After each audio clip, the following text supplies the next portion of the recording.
Amoroso Padre Celestial, qué alegría poder estar en tu presencia y venir a escuchar tu palabra, porque a pesar de que la has dado para toda la humanidad, a través de todas las edades, sin embargo, cada vez que la abrimos, estás hablándonos directa e individualmente a cada uno de nosotros.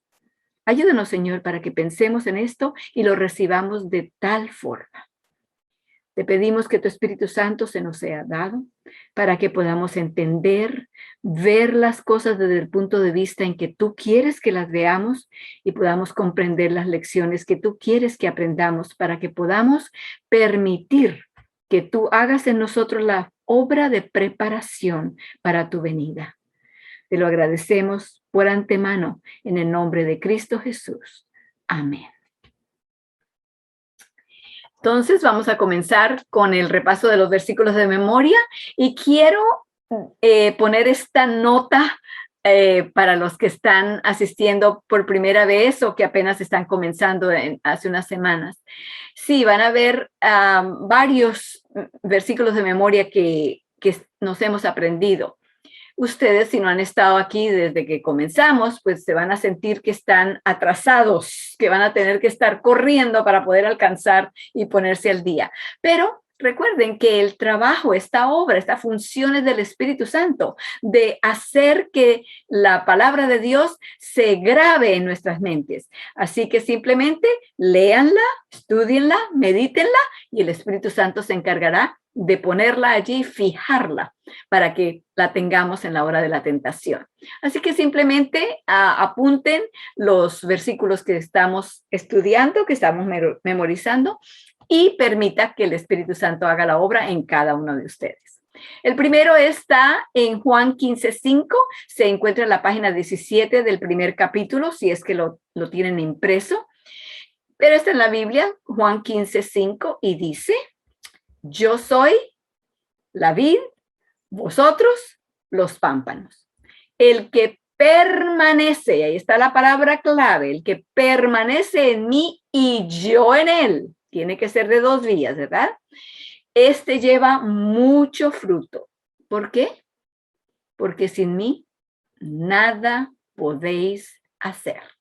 Y eso otra vez voy a repetir, Juan 15:5 para los que lo tienen que apuntar. El segundo está en la misma página 17 del primer capítulo y viene de Juan 5:30. Aquí vamos a encontrar a Jesús, que es el que habla. No es un ser humano cualquiera, sino Cristo mismo el que habla en su estado como ser humano, tomando nuestra humanidad. Y él habla y dice: no puedo yo hacer nada por mí mismo. Como oigo, juzgo y mi juicio es justo. ¿Por qué? Porque no busco mi voluntad, sino la voluntad del Padre que me envió. Y allí está el secreto precisamente de la victoria que Cristo tuvo sobre el pecado. Porque no buscó hacer su voluntad, sino permitir que la voluntad del Padre se hiciera en él. Luego pasamos a Romanos 5:20. Está en sus capítulos, al comienzo del capítulo 2, pero en la Biblia se encuentra en Romanos 5:20 y habla de tres cosas muy importantes: el pecado, la ley, el pecado y la gracia. Esas son las tres cosas importantes que están allí. Y dice: y la ley entró para que el pecado abundase. Bueno, parece que esa fue la razón, ¿verdad? Pero sigamos leyendo, porque dice: pero cuando el pecado abundó, ¿qué pasó? Sobreabundó la gracia. Así que la razón por la cual la ley se dio no fue para que tuviéramos más pecado y nos sintiéramos todavía más hundidos en él. No, Dios no quería hacer eso como su objetivo final, no. Pero cuando eso sucede y nos damos cuenta de cuán pecaminosos verdaderamente somos, porque nos vemos en el espejo de la ley y nos damos cuenta que no estábamos tan bonitos como pensábamos, entonces sentimos esa necesidad de que Dios sea el que actúe en nosotros y por lo tanto entonces la gracia se da en sobreabundante manera para que nos ayude y nos haga sentir que con Dios sí estamos bien. Por nosotros solos, nunca, pero con Dios, con su gracia, Él lo puede hacer en nosotros. Voy a repetir nuevamente o repitamos, espero que todos estén repitiendo junto conmigo Romanos 5:20, por favor. Y la ley entró para que el pecado abundase. Pero cuando el pecado abundó, sobreabundó la gracia. Gracias a Dios, porque Él hace eso. Y Él nunca nos da las cosas medidas o en una forma tacaña, no. Él siempre nos da más de lo que necesitamos. Y todo eso mostrándonos su gran amor por nosotros. Después de esto, entonces, tenemos a Filipenses 2:5-8. Esto viene de los capítulos 7 y 8, creo que fue, de lo que está, del libro que estamos estudiando. No, del capítulo 5 y 6, perdón. Y viene de Filipenses 2:5-8 y nos demuestra allí, nos habla y lo hemos memorizado, lo seguimos memorizando porque nos demuestra cuán contrario es el carácter de Cristo cuando se compara no solamente con nosotros, sino con lo que Satanás hizo cuando decidió albergar el pecado en su corazón. Entonces, comienza con la palabra haya. Haya pues en vosotros. Esa palabra quiere decir que allí no existía, por eso dice haya, que comience. Y también quiere decir que debemos permitirlo, porque Dios no puede forzarnos ni obligarnos. Eso sería contra su ley de amor.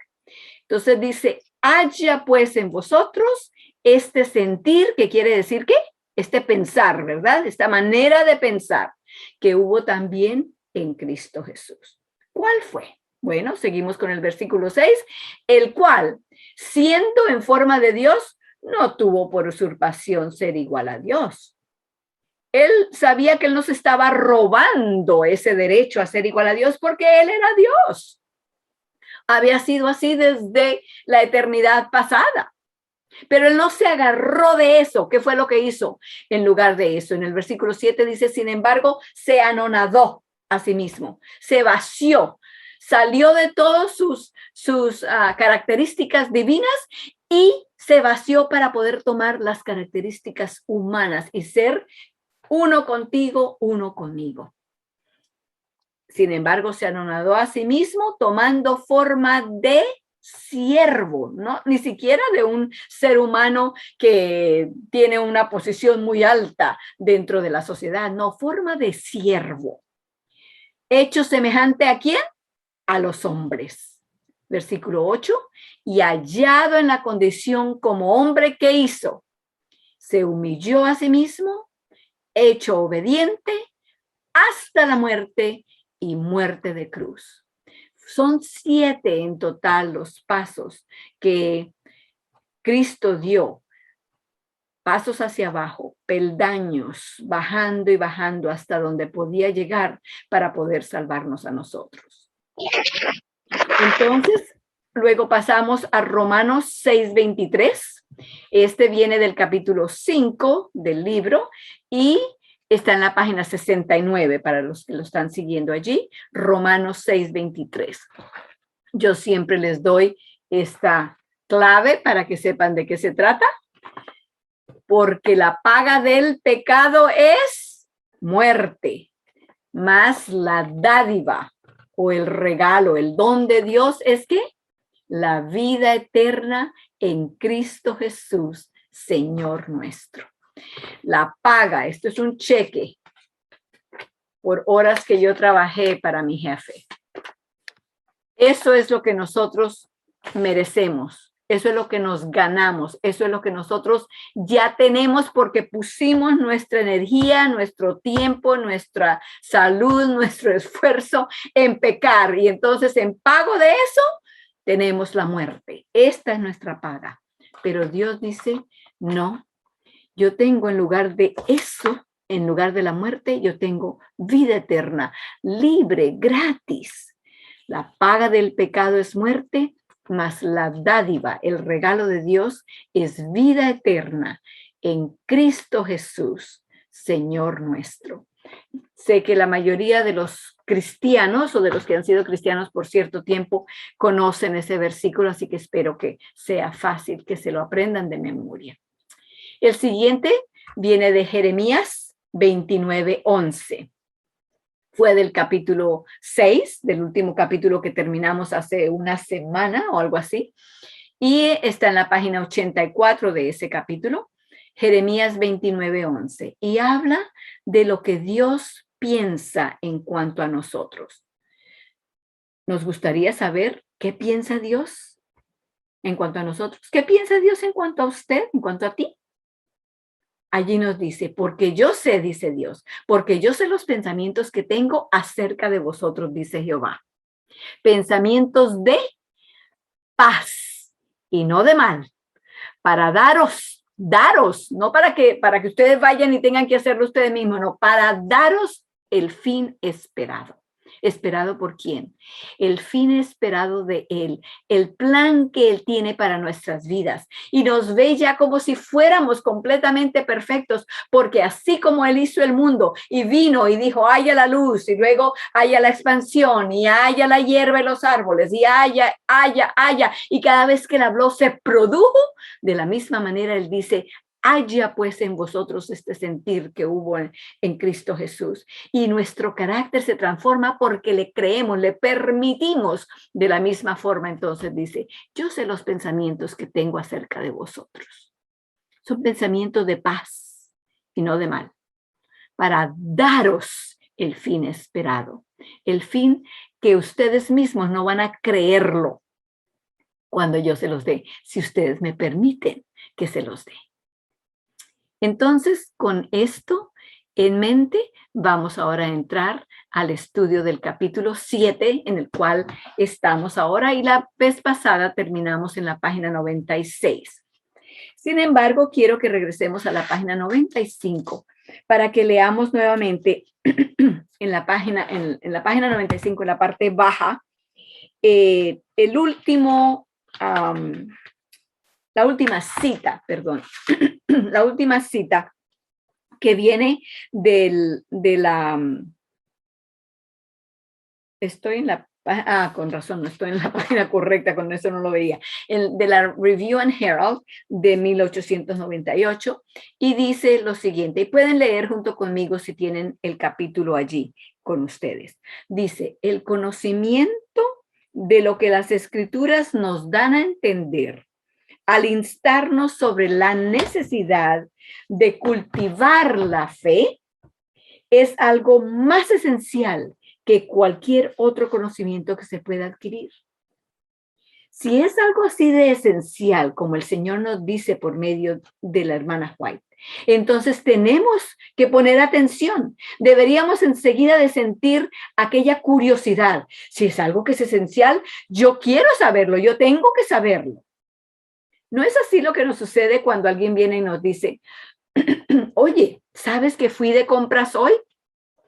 Y me encontré con que en tal lugar están vendiendo tal cosa a tal precio.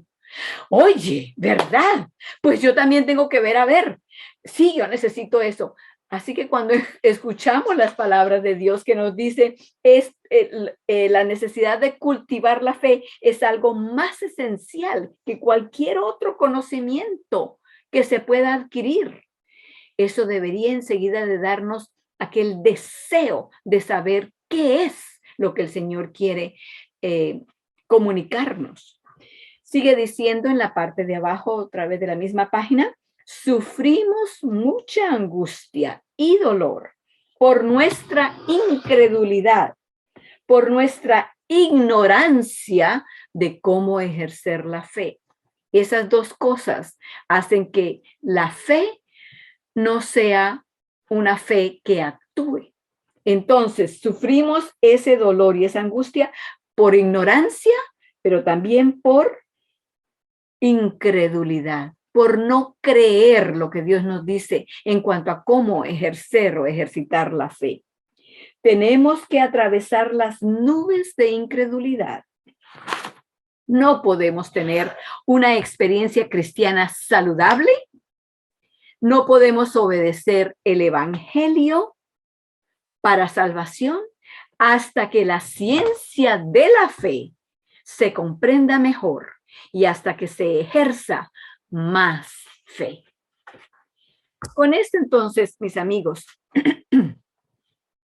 me gustaría hacer la misma pregunta que tiene allí el hermano Scofield en la página 96. Después de terminar de hablar en cuanto a la ciencia de la fe y lo esencial que es, él dice, ¿te gustaría obedecer el evangelio para salvación? Entonces necesitamos entender la ciencia de la fe. ¿Qué es la ciencia de la fe y cómo la puedo ejercer?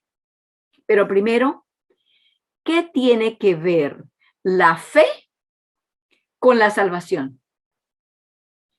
Antes de seguir adelante con el capítulo, la vez pasada cerramos leyendo lo que está allí de Santiago 2, 20 al 24, pero antes de entrar allá de frente, quiero que regresemos para que podamos entender mejor lo que Santiago nos va a enseñar. Quiero que regresemos a la vida y a la experiencia de Abraham.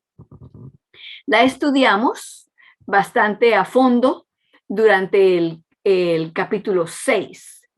Y para aquellas personas que quieren ver más que simplemente una versión simplificada como lo vamos a hacer aquí, vamos a hacer simplemente un repaso ligero de la vida de Abraham.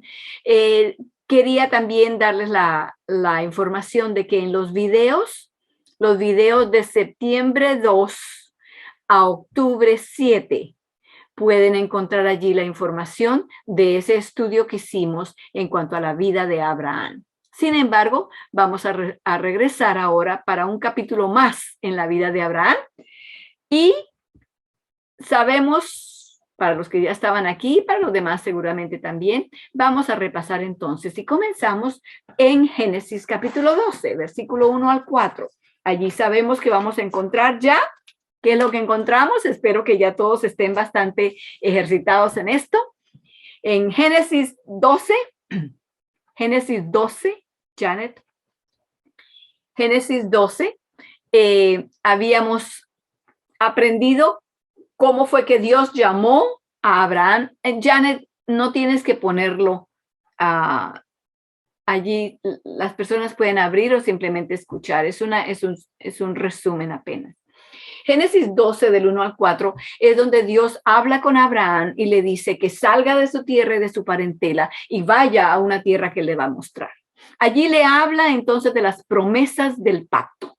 El pacto que él está estableciendo con él. Le dice, el que te bendiga será bendito, el que te maldijere será maldito. Yo te daré una descendencia numerosa y en ti serán las familias de la tierra benditas.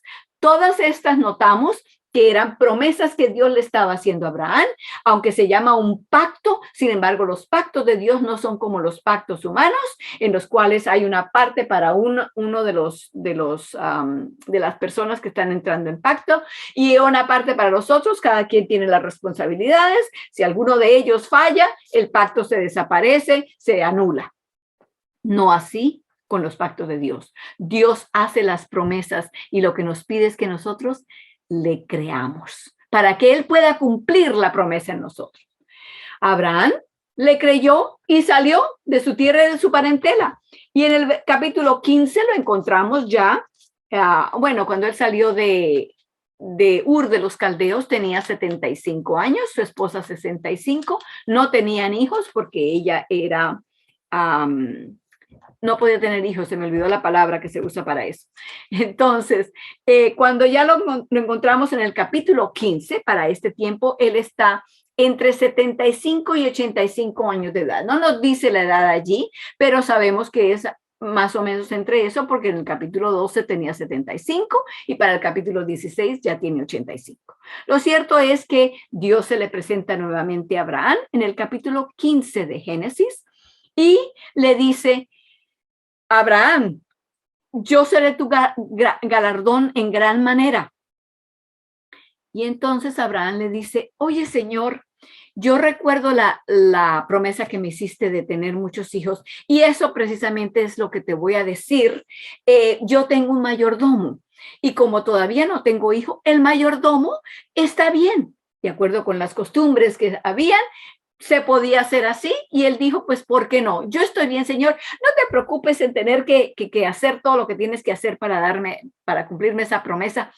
Conmigo está bien, el mayordomo está bien. Y Dios le contestó enseguida en el versículo 3 le dijo, mira que no me has dado prole, le dijo él, y aquí que mi heredero uno nacido en mi casa y la palabra de Dios vino a él en el versículo 4, le dijo, no te heredará sino el que saldrá de tus entrañas será el que te heredará. Y luego lo sacó, lo llevó, era de noche y lo sacó para que viera el cielo y le dijo, así como ves el número de las estrellas, si es que las puedes contar, así será el número de tu descendencia.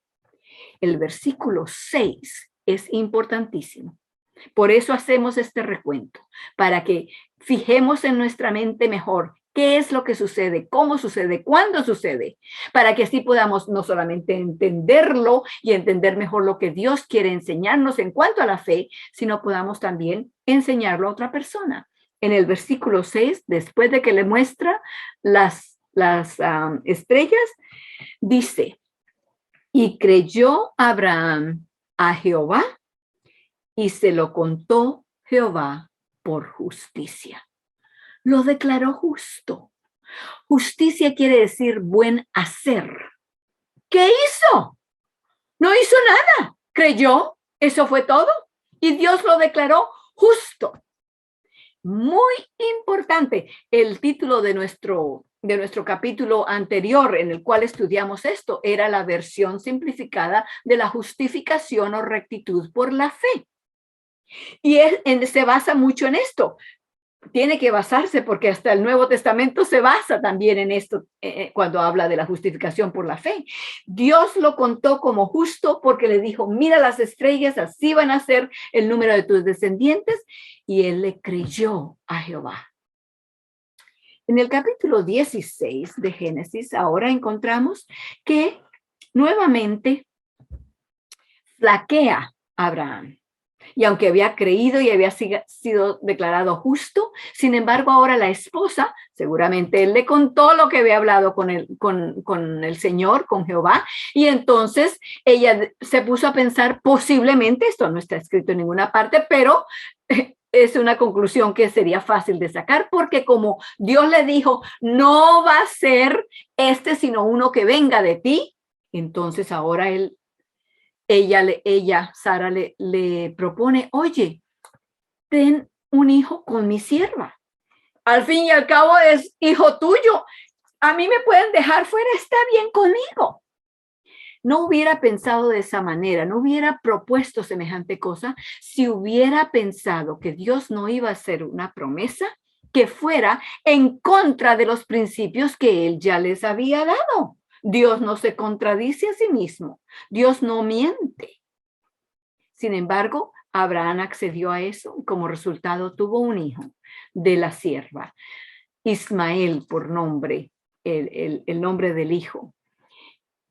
Cuando tuvo este hijo, él pensó que estaría bien. También las costumbres de la cultura de la tierra donde estaban viviendo era de que si un hijo era nacido de un siervo que usted tenía, pues se consideraba como su hijo. Y entonces, en esa forma, Abraham pensó que estaba haciendo lo que Dios había prometido que le iba a hacer.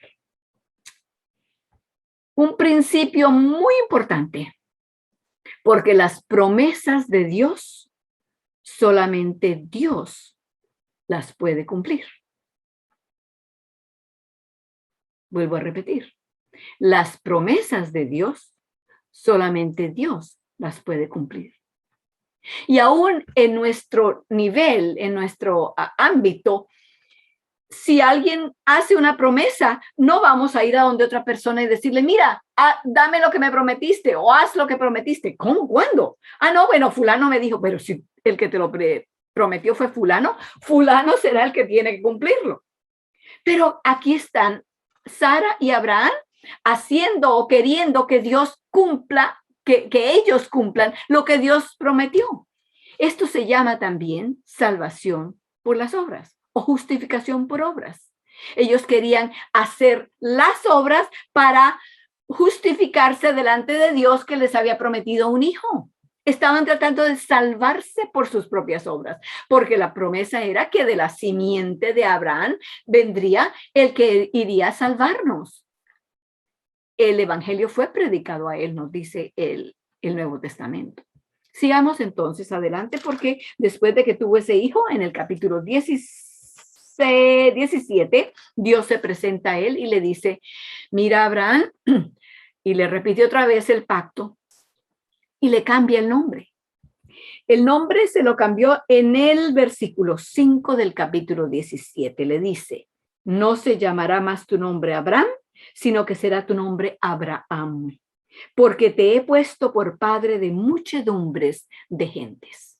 O sea, Abraham quiere decir padre de muchedumbres, padre de naciones, de mucha gente. Para que ahora él se diera cuenta que hasta el mismo nombre, cada vez que lo llaman, padre de muchas naciones, venga que lo necesito. Mucho gusto en conocerlo, mi nombre es fulano de tal. Sí, y yo me llamo padre de muchas naciones. Dios le está recalcando, le está haciendo ver, Abraham, no eres tú el que tienes que cumplir la promesa que yo te hice. Yo la cumpliré porque yo te la hice y yo soy capaz de cumplirla. A mitad de ese capítulo 17, en los versículos 15 y 16, Dios hace una cosa similar con Sara. Le dice, Dios le dijo a Abraham, a Sarai tu mujer, no la llamarás Sarai, mas Sara será su nombre.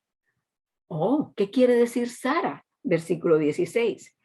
Y la bendeciré y también te daré de ella, hijo.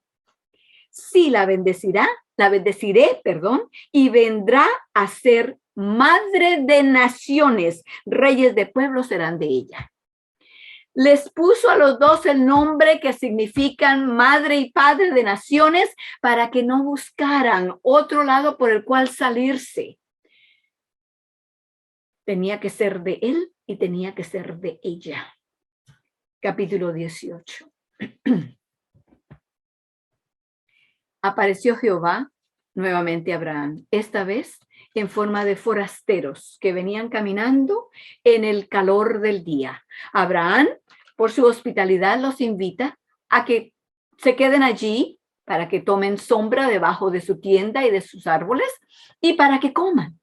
Les da la comida y después de que terminan de comer, uno de ellos le dice, ¿dónde está Sara, tu mujer? Y él le contesta, ella está dentro. Dice, oh, porque yo lo he conocido. A ver, un momentito, a ver dónde es que estoy.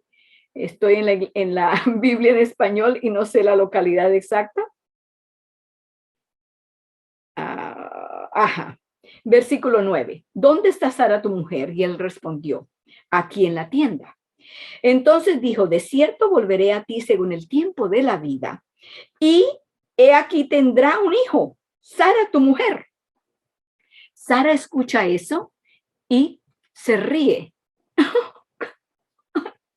Apenas así, un poquitito, no fue que fue a carcajadas tampoco, no creo. Pero se ríe. Y Abraham y Sara eran viejos, ya entrados en días. Y Dios lo sabía. Y entonces él le dice, ¿por qué se ha reído Sara?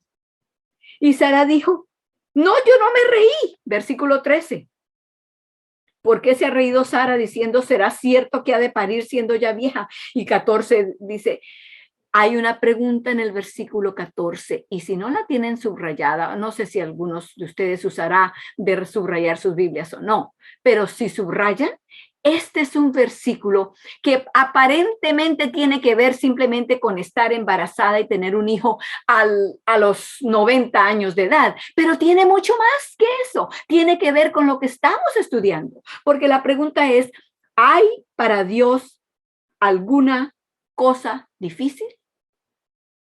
Para ellos les estaba hablando de que ellos ya están entrados en años. Sara ya no tiene la costumbre de las mujeres, no está ovulando, tiene años de no ovular. Por eso ella se ríe. ¿Cómo va a ser? Esto no puede ser. Y Dios le pregunta, ¿hay para Dios algo difícil? Pero más que eso, la pregunta era no solamente de ovulación y de quedar embarazado y de tener un hijo a los 90 años de edad. La pregunta es, ¿tú crees que yo no te puedo salvar si tú no pones tus manos y tu esfuerzo y tu obra en ello? ¿Tú crees que yo no puedo cumplir mi promesa por mí mismo simplemente si tú crees? Así que la pregunta es para nosotros también. ¿Hay para Dios algo imposible? ¿Hay para Dios alguna cosa difícil? Si pensamos que hay algo difícil, entonces vamos a tratar de ayudar al Señor, así como estaban ellos tratando de ayudar, aunque estaban haciendo las cosas de acuerdo a la cultura. Tengan cuidado con la cultura. La cultura del mundo no es la cultura del cristiano necesariamente. Sigo adelante entonces ahora. Ellos se fueron y al año siguiente ella tuvo un hijo. Sara tenía 90 años, Abraham tenía 100 años. Pero les dije que íbamos a un capítulo nuevo de la vida de él. Y sí es, abran sus Biblias al capítulo 22 de Génesis. Capítulo 22 de Génesis. Aquí pasaremos los próximos minutos. Y aconteció después de estas cosas que tentó Dios a Abraham. Eso quiere decir que lo probó, no que le presentó una tentación para pecar, no. Y le dijo, Abraham, y él respondió, heme aquí. Y dijo, toma ahora tu hijo, tu único Isaac. Tu único. Ya él tenía a Ismael. ¿Cómo es que le dice que Isaac es tu único? Sí, tu único, porque es el único que vale. Las obras hechas para tratar de conseguir la salvación por tus obras, esas no meritan nada. Esas son trapos de inmundicia, es lo que dice Isaías, ¿verdad? Toma a tu único, el único porque ese fue el que yo te prometí y el que te cumplí. Ese es tu único hijo. ¿Qué más le dice? A quien amas y vete a la tierra de Moría y ofrécelo allí en holocausto sobre uno de los montes que yo te diré. Versículo 3. Y Abraham se levantó muy de mañana, enalbardó su asno, tomó consigo 2 mozos suyos y a Isaac su hijo, cortó la leña para el holocausto y levantóse y fue al lugar que Dios le dijo.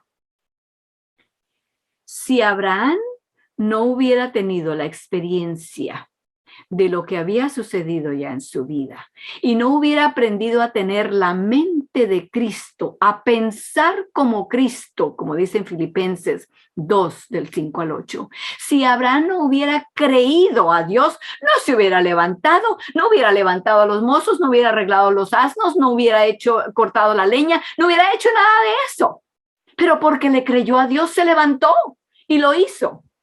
Al tercer día, versículo 4, alzó Abraham sus ojos y vio el lugar de lejos. Entonces dijo Abraham a sus mozos, esperaos aquí con el asno, y yo y el muchacho iremos hasta allí y adoraremos y volveremos a vosotros. Volveremos.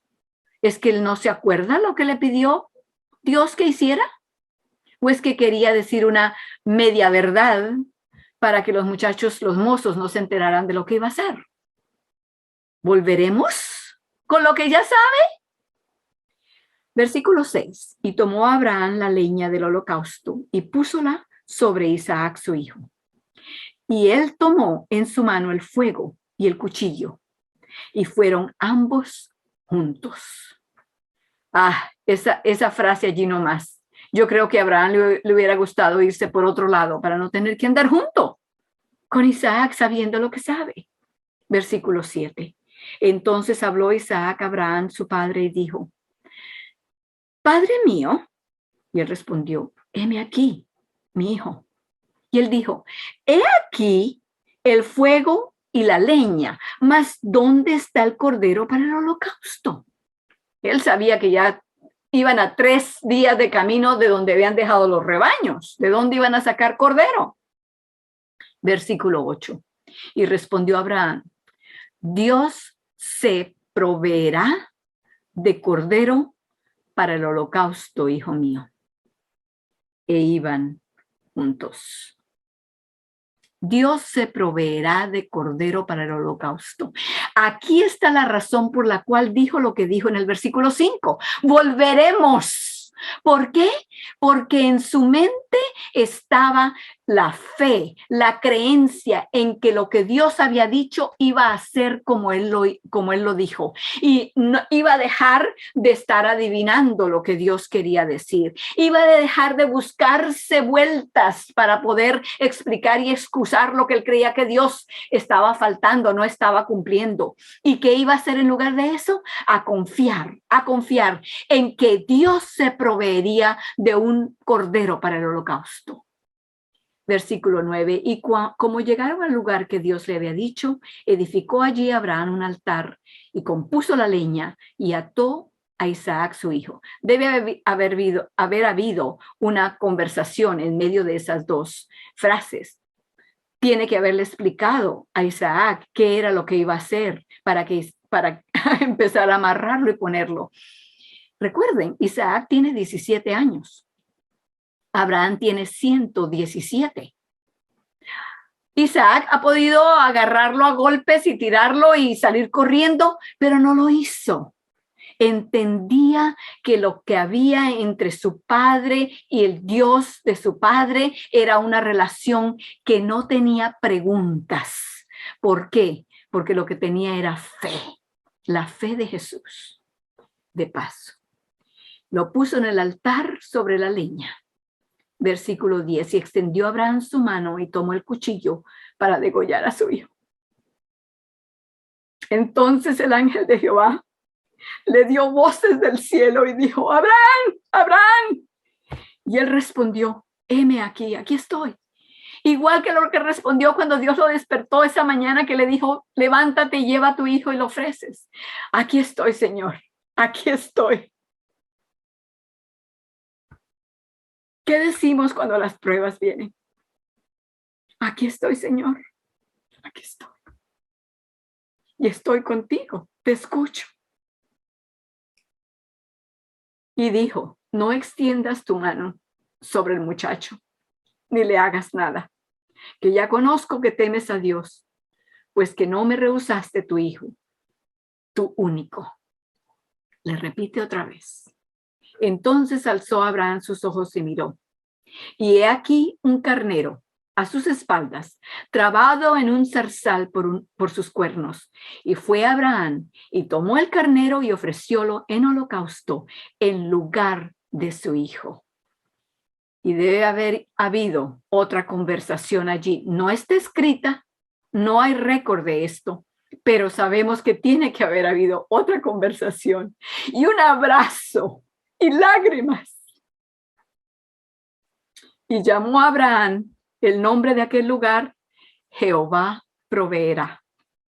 Eso en hebreo creo que es Jehová Jireh, Jireh, algo así. Por tanto se dice hoy: en el monte de Jehová será provisto. Jehová todavía es el proveedor, el que provee para todas nuestras necesidades. ¿Proveyó Dios? ¿Proveyó Dios? Sí, proveyó. Y era la forma en que tenía la ilustración más cercana para que pudiéramos ver qué es lo que es la justificación por la fe. ¿Qué es también lo que iba a suceder cuando Dios tuviera que romper el corazón eterno de padre e hijo, de la deidad que habían existido juntos desde su principio en el pasado hasta sin final al futuro. Les invito a que vayan ahora a Hebreos. ¿Por qué? ¿Por qué? Porque Abraham no se hizo padre de todos los que obran o de los que hacen sus propias obras, sino el padre de los fieles, de los que creen. Hebreos capítulo 11. Hebreos está hacia el final de la Biblia, en el Nuevo Testamento, más cerca de Apocalipsis que Mateo, Marcos, Lucas, Juan, todos esos pasan. Hechos, Romanos, Primera y Segunda de Corintios, todos esos, y ahí encuentran Hebreos, capítulo 11. Hebreos 11. Del versículo 17 al 19. Por fe ofreció Abraham a Isaac cuando fue probado y ofrecía al unigénito. Era el único, aunque tenía otro, este era el único de la promesa. Al unigénito, el que había recibido las promesas, habiéndole sido dicho, en Isaac te será llamada simiente, prole, descendientes. 19, pensando que aún de los muertos es Dios poderoso para levantar, de donde también le volvió a recibir por figura. De hecho, es como si Isaac estaba ya muerto, estaba así de cerquita de la muerte y de ahí lo sacó Dios. ¿A cuánto de nosotros? A todos nosotros nos ha salvado Dios de la muerte así de cerca, porque la paga del pecado es muerte, mas el regalo de Dios es vida eterna. Sentimos que estábamos ya en las garras y de allí nos arrebató el Señor, como un tizón arrebatado del incendio. Así nos ha salvado a cada uno. Y por eso no podía permitir que Ismael fuera el hijo que se contara como el hijo de la promesa. ¿Por qué? Porque ese era el hijo de la salvación por obras, de tratar de hacer nuestras propias obras y decirle al Señor, aquí están, aquí me tienes que dar mérito por esto. No, tenía que ser por fe y solamente por fe. Tenía que ser la promesa de Dios cumplida por Dios y solamente la promesa de Dios cumplida por Dios, no por nadie más. Con esto les quiero decir que si quieren un poco más de información y de contexto para lo que hemos estudiado del capítulo 22, si ustedes poseen el libro Patriarcas y Profetas, en el capítulo 13, que se titula La prueba de la fe, en el que es de pasta dura, sería de la página 141 a la 151. Pero sea en la clase de pasta que tengan, sin embargo, es el capítulo 13, la prueba de la fe. Y se los recomiendo porque es como una inyección de fe. Así que les invito a que lo estudien durante esta semana hasta que nos reunamos otra vez.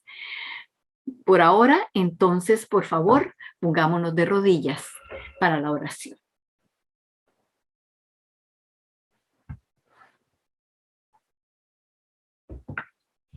Amoroso Padre eterno, esta noche hemos escuchado lo que el corazón de Abraham y tu corazón, Padre eterno, tuvieron que afrontar al tener que entregar a vuestro hijo, vuestro único hijo, en lugar de aquellos que habían pecado. No así con Isaac, pero fue la forma en que Dios pudo poner el último clavo en la fe de Abraham, probarle para que él supiera, no voy a seguir dudando, no voy a seguir adivinando qué es lo que Dios quiere. Voy a escuchar la palabra de Dios tal como Él la dice y voy a creer la palabra de Dios tal como Él la dice.